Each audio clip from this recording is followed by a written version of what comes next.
What's up, boys and girls? Brad is here.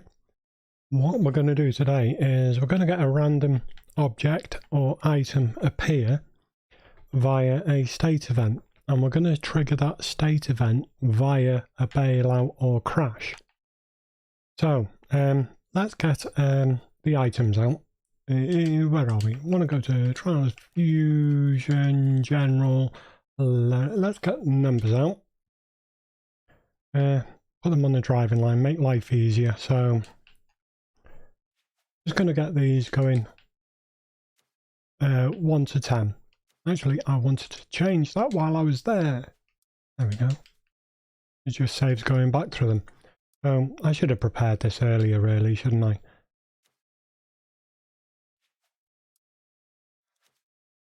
There's 4. 5. This is the part where you skip ahead to the code.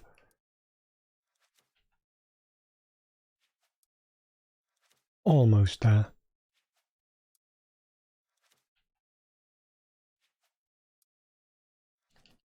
And let's get us some small letters out as well. So A, B, C. I know my alphabet. C, D, E, and 1 for luck. 1 for luck. We'll have big F down the bottom like that. Right, okay. I'm going to get a custom camera out for just while I'm doing this, so I can view the objects. So custom camera, advanced camera settings, uses game camera. Let's just move this where I want it so I can see it. I'm going to put those off to the side slightly so I can see my code to the left as well. Okay, now like I said, I'm going to get this to trigger via a bailout or crash. So, there's my crash, and there's my bailout. We're going to get a state event. And we're going to get that to turn on something. We're going to get it to turn on an interval trigger. This interval trigger, it's going to be 1 interval per tick. So that's down to the very bottom of 1. And we're going to disable it after 1 impulse.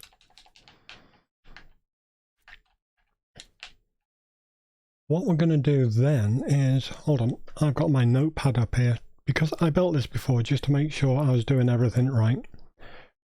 What we want to do is get a filter, and this is a splitter. Basically, it splits the power lines. I'm going to move these over here, out of the way. Just there. Now these power lines are going to do, I think it's in generic filters. Switch filter. We're going to get 4 of these out. 1, 2, 3, 4. And these are going to trigger our visibility events. And for easy use, I'm going to put this behind all of the numbers just to make life a little easier.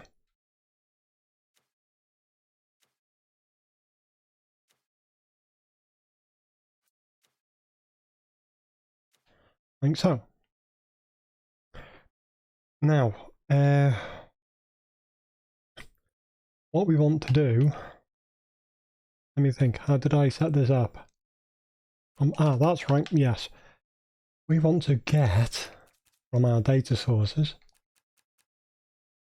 game variable data source, and we're going to copy that. I'm going to have a game character speed, and I'm going to change this one to time, I think.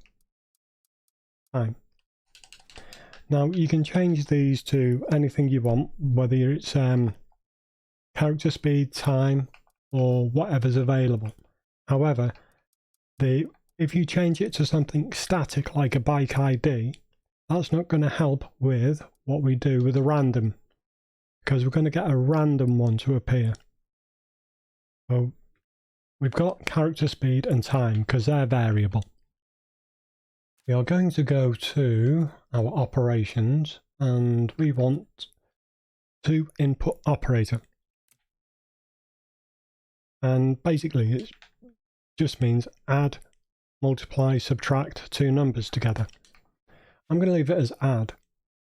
Operand 1 is going to be the character speed, operand 2 is going to be the time, and that is going to go into a random data source, because believe it or not, the random data sources are not truly random. So where this seed is here, I'm going to press my Y button and attach it to that. The minimum is going to be 0, and because we've got 16 items, we're going to put the maximum at 15.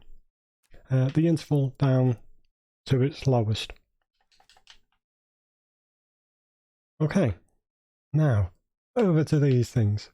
On the switches, we're going to get the comparison value, and we're going to do this with all of them. Oh, what am I doing? We're going to get the comparison value from the same random data source.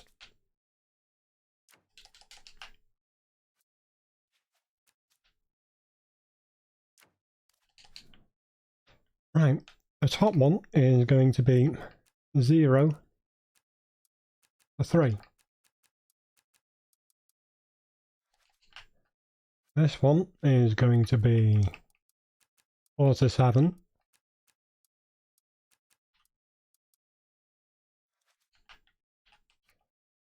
This one is going to be 8 to 11. Where am I got 8? 9, 10, 11. And this one is going to be 12, 15.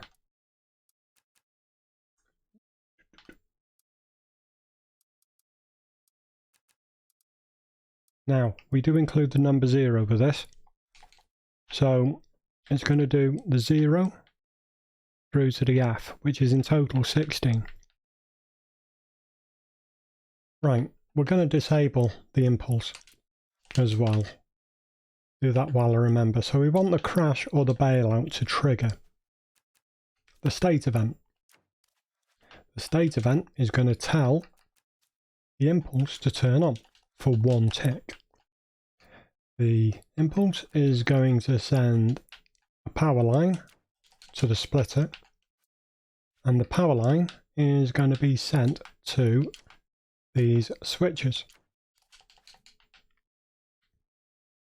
These switches are already getting the number 0 to 15 from the random data source.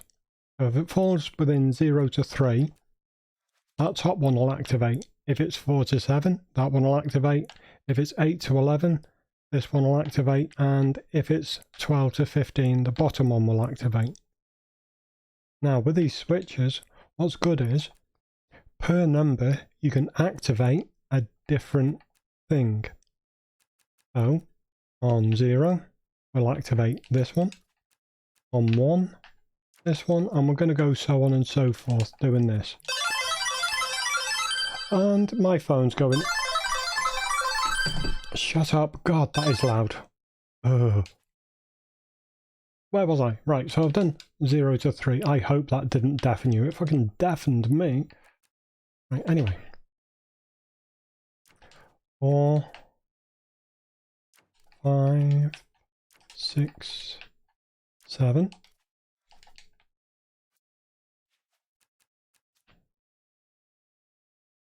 8, 9, 10, 11, and we've just got 4 left to do,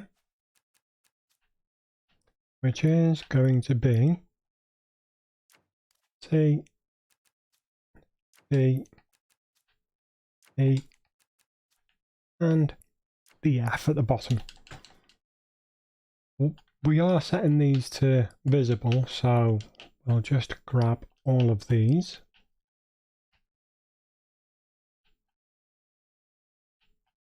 I know it's painstaking, I can't help it.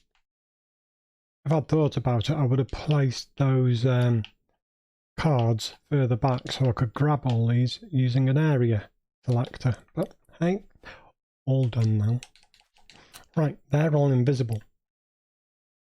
Oh, I've just realised I haven't selected my targets, so we'll do that straight away.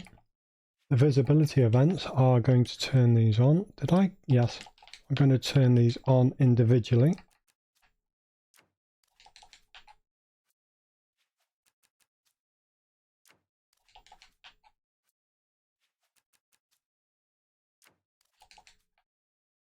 Now these visibility events, whether you know or not, they can activate more than one target at a time. So if you want to make multiple things appear, that you can happily do that with one tile. But here we're making random ones appear, or as random as we can get it.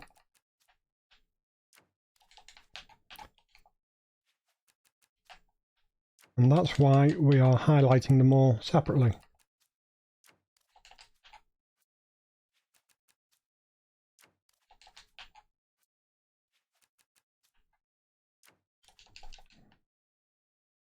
Right, so I think I'm set up. Something's gonna have gone wrong. I know it is.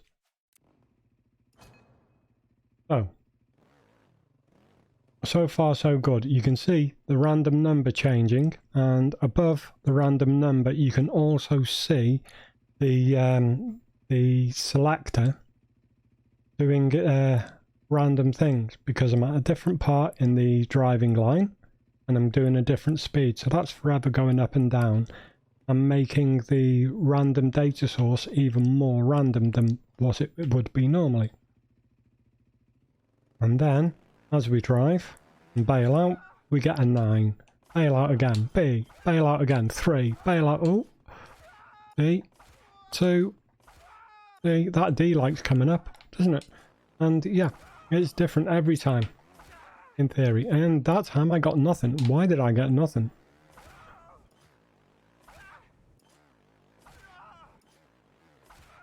And it works when you crash as well, because we've set it up via the bail and the crash.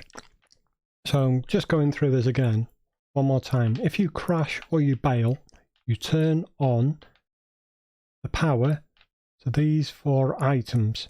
These 4 items talk to these visibility events. In the switches, it takes its random data source, its random number from here, which is going 0 to 15, which is 16 different numbers. So we've got 4 per set.